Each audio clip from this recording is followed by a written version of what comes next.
So again mga kakusina, nandito tayo sa Vantaan, Koskela. So it's like an area here in Vantaa, Finland. So in this season, which is spring season, makikita nyo, yan, nagmelt na yung mga snow and everything. Kaya ngayon magiging green na view na kayo dito sa Finland. So ito is like a river. Ayan, papakita ko sa inyo. And on the back, isa siyang restaurant. So mamaya titingnan natin kung open na sila. And we are now here para mag-enjoy. It's a beautiful weather. It's a plus 18. Oh my God. Dito po ito sa Vantaa, Finland. Ayan. So nature na nature at its best kapag ganitong season. Kaya tara, samahan nyo kami at ipapakita ko sa inyo ang ganda ng area na ito.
Good day mga kusina, welcome to my YouTube channel. I'm Chef Herman Sophia and today samahan nyo kami. Nandito kami ngayon sa Vantaa part ng near to Helsinki and to Espoo. So ngayon, samahan nyo kami as I show you itong isang lugar na napakaganda ngayong summer dito sa Finland.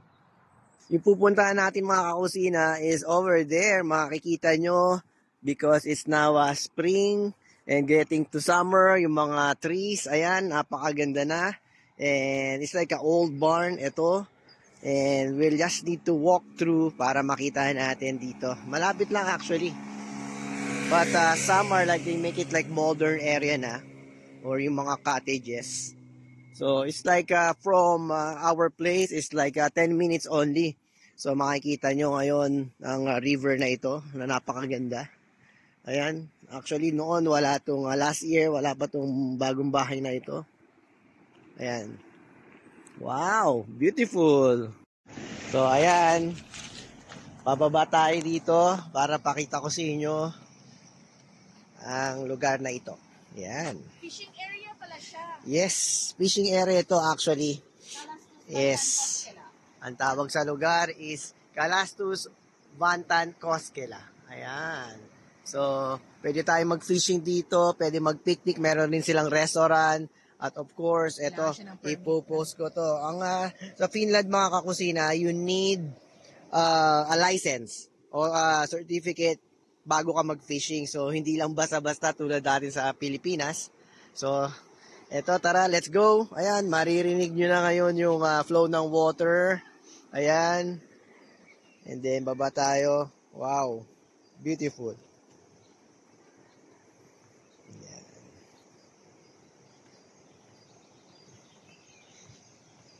Talagang nature na nature po pag nandito kayo sa Finland, lalo na ngayong summer. Ayan. Of course, mayroon akong video noon that this is like frozen kasi pumunta kami dito ng winter time. Ay, nako, talagang antigas. Pwede po tayong tumawid doon. Ayan, oh. Ganito po yan. Wow. Maririnig natin yung huni ng mga ibon. And of course, yan yung gusto ko, yung flow ng water, yung sound. And on that area, mga kakusina, isa po siyang restaurant. So mamaya pupuntahan natin yan doon. Yan. So pwede tayong umikot, pupunta doon sa restaurant, sa kabila, and then may trail. Pwede po kayong mag-picnic dito. Basta make sure lang na mag-wear kayo ng, wag lang kayo mag-short kasi meron po kami tinatawag na tick dito or isang insekto na kapag nakagat kayo, lalagnatin kayo. Kaya make sure protected. Yan. Ayan na sila. Wow, beautiful. Yan. Ganda. Yan. See?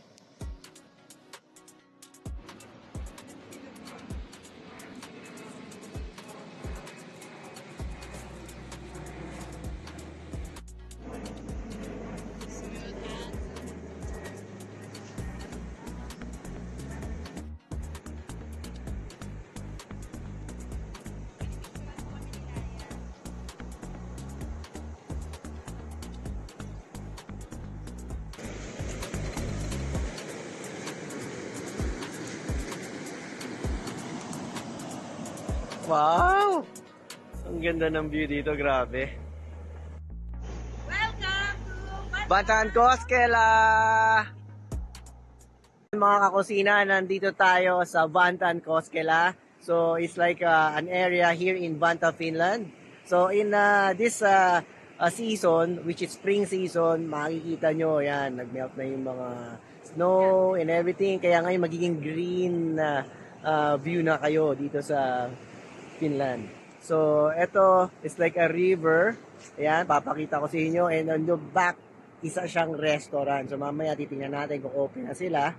And we are now here para mag-enjoy. It's a beautiful weather. It's a plus 18. Oh my God. Dito po ito sa Vantaa, Finland. Ayan.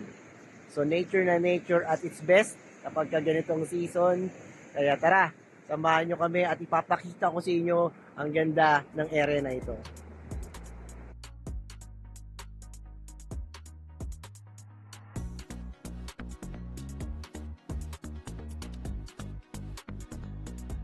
Ganda ng lugar, mga kakusina. And kapag ka-winter, pwede mag-fishing dito. Actually, it's a fishing area. So, bago po mag-COVID, nag-fishing kami dito ng kaibigan ko and we caught some small salmon. Kasi po itong water nito is galing doon sa upper area ng Vantaa. So, lahat pupunta ngayon dito kapag ka nag-melt na. Ayan. And dito, pwede po mag-fishing doon. It's like a forest. Ayan, doon. Doon kami ng area nag-fishing kasi po lahat babagsak po doon. Ayan. So, yung mga isda, 100% nandito. But, you need the license kapag nandito kayo sa Finland at magpipishing kayo. Kaya, yan ang isa sa law dito sa Finland. But, it's very beautiful. The sun is shining. Kaya tara, let's celebrate and enjoy this weather.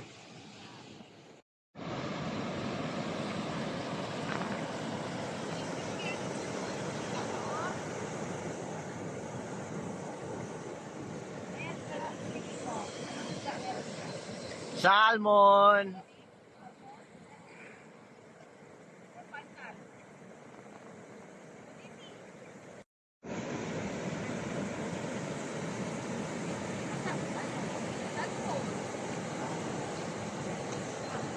Ayan, mami, may nagpipishing doon, no?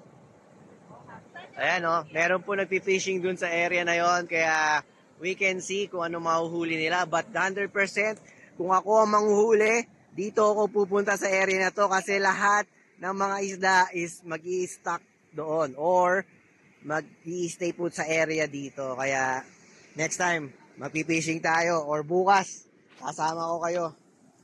Panalo.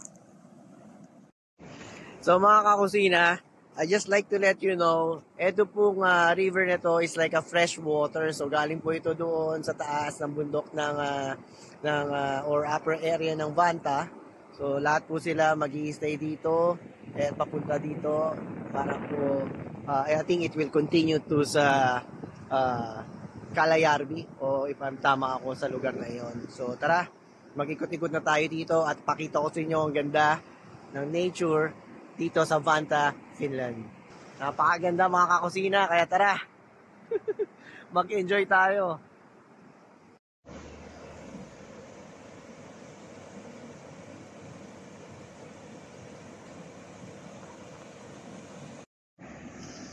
So from here mga kakusina, maglakad tayo. Sundan natin yung trail going around this area para makapunta tayo sa restaurant. Actually, from the road, it will take you like 5 minutes walk. Nandito na kayo. Kaya napakaganda. Tara, puntahan natin tong area na ito. It's a beautiful Saturday lunchtime. So, nagpunta po kami dito kasi it's like a plus 18 degrees ang temperature. Kaya, wow. So, itong area na to, pwede po kayo mag-ikot, mag-fishing, mag-grill, at mag-picnic. Kaya, ngayon, na-melt na yung mga snow. Kaya, dito na sila papunta. Ayan, I think this is the best spot for fishing. Itong area na to. But along the side is really safe kasi merong wooden made pathway. Tara. So, merong mga painting pa dito. Ganda. At tara. Saan papunta ito? Ayan. Wow. Nature na nature. Ayan o, really green na siya. Wow. Ayan talagang super fresh air talaga. Ayan o, ganda ng lokasyon, no? Let's go up. Tara.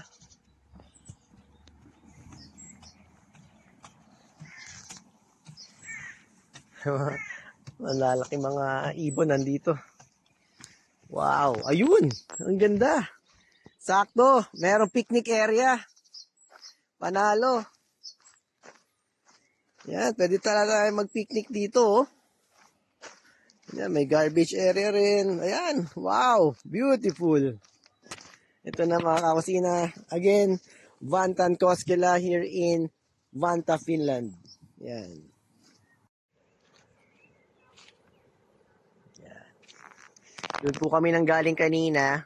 And then, paikot kami going there sa restaurant. Ayan. Ganda.